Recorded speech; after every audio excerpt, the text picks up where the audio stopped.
All right, so now we're going to take a look at some examples where we are going to show, using the definition, that a sequence converges or argue that it diverges.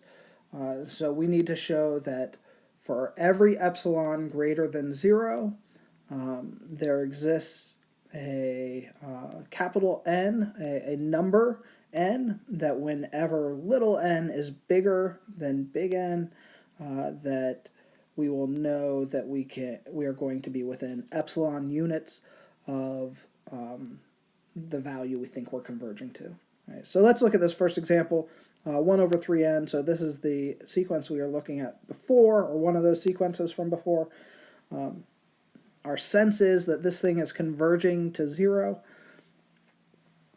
But let's choose some values of epsilon and think about what the choice for big N would have to be. So let's say if epsilon is equal to, let's say 1/4.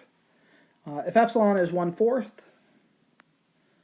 then as long as n is at least 2, we know that the difference between S sub n and 0 is going to be less than 1/4. Okay, so once we get past that first term in the sequence, so the second term, and every term after that, it is going to be less than 1/4 units away from 0, the value that we think we are converging to. But we can't just argue this for a single value. We have to make sure it's true for no matter what choice of epsilon we choose. So let's look at one other specific choice of epsilon, and then we'll argue it more generally. All right, so if epsilon is equal to like 1 over 100, then what is the value of n we would have to take, right? And so then the value of n that we would need here would have to be at least 34 in order to get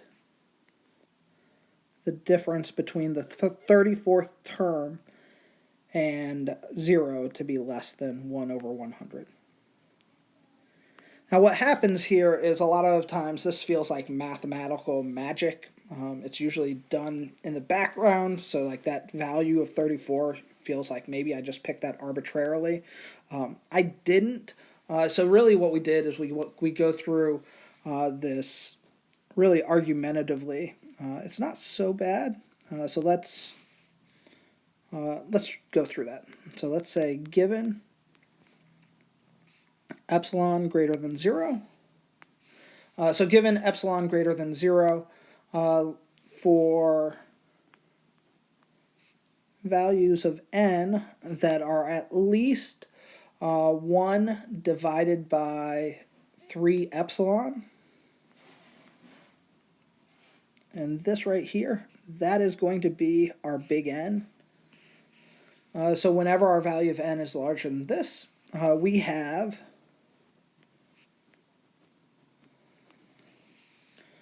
the absolute value of the difference between S sub n and 0 is equal to just the absolute value of S sub n in this case, which is 1 over 3n, which if we were to look up above, then we could find from right here, this stuff, yeah, that stuff right there, we find that it is going to show us that our value of 1 over 3n is in fact less than epsilon. Right?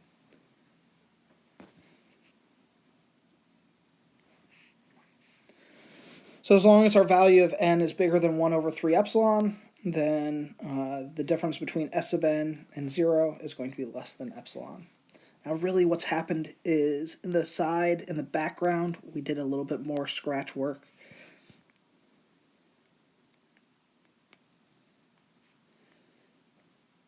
And so our scratch work that's happening in the background is we have 1 over 3n is less than epsilon, right? So that's from the difference between our sequence, our original sequence up there, and 0.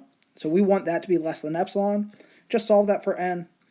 And so our value would be 1 over 3 times epsilon would be less than n. So take this choice right here. That's where that choice of big N came from. All right, so that's the first example. In the next video, we'll look at example 2.